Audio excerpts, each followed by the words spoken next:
not interested in protecting jobs. Taxes, housing, addictions, and transportation. Those were the four major topics tackled by the four major party leaders in Ontario. Green Party leader Mike Schreiner was the first to arrive at Canada College, followed up by PC leader Doug Ford. Merritt Stiles and Bonnie Crombie followed suit. They were dropped off at Canada College by their tour buses. Once the debate began, no love was lost in the discourse on party policy on stage. Mr. Ford promised a middle tax cut 7 years ago, hasn't delivered it.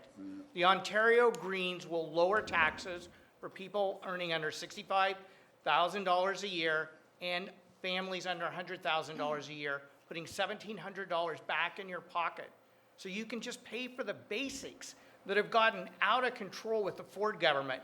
Ontario's housing prices are some of the highest in the world. Our housing starts are the lowest in Canada.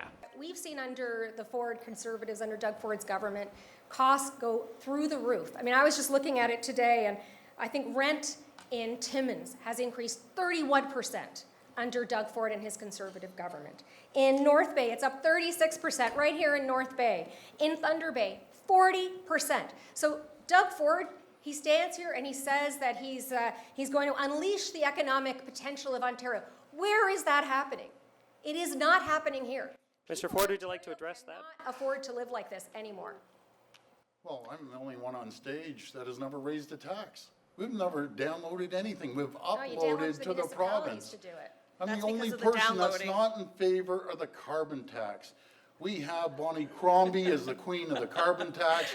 We have Merritt Stiles that doesn't believe in mining at all, along with Mr. Shiner here. They don't believe in economic development. All of them believe There in you one go thing. again. They There believe you go in again. Let Mr. raising Ford speak. taxes. They have a proven record. Bonnie Crombie as mayor raised taxes every single year. And her city shrunk. The only city in Ontario that actually shrunk over a population boom. Unheard of. Let's I go don't to raise Bonnie Crombie, though, taxes. to I address believe that. in Go putting ahead, money Bonnie back in Crombie. your pocket. Why don't we do that? Because of course, Doug, you're making up lies again. And we all know that. You are the highest debt and the highest deficit and the largest government on record. Well, we Because of you, inherited from jobs you. are leaving this province. Our unemployment rate, and we know it right here, is the highest in a decade. Our youth unemployment is at 17.1%. I have a plan to get for our young people 40,000 new jobs through apprenticeships, through co-op programs, through internships, not like this man does. Jobs are leaving this province. Construction jobs went to Alberta and to BC because they're building homes. Manufacturing jobs have left this province because you haven't built in incentives. You haven't built up our industries because you're not interested in protecting jobs. The leaders then tackled the difficult issue of mental health and addictions. Our plan to protect Ontario, we're cleaning up the streets. That's first and foremost.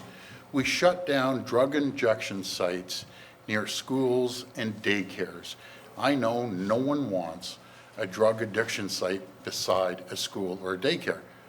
But my three folks here on the stage, they voted against that. They believe we should have safe injection sites No, we didn't. right beside the schools. Actually, you did. No, we didn't. What I won't do is throw people in jail Right. who are experiencing homelessness, who are experiencing mental health and addiction crises. Like, we're a caring society in Ontario. I know the people of Ontario care about their neighbors.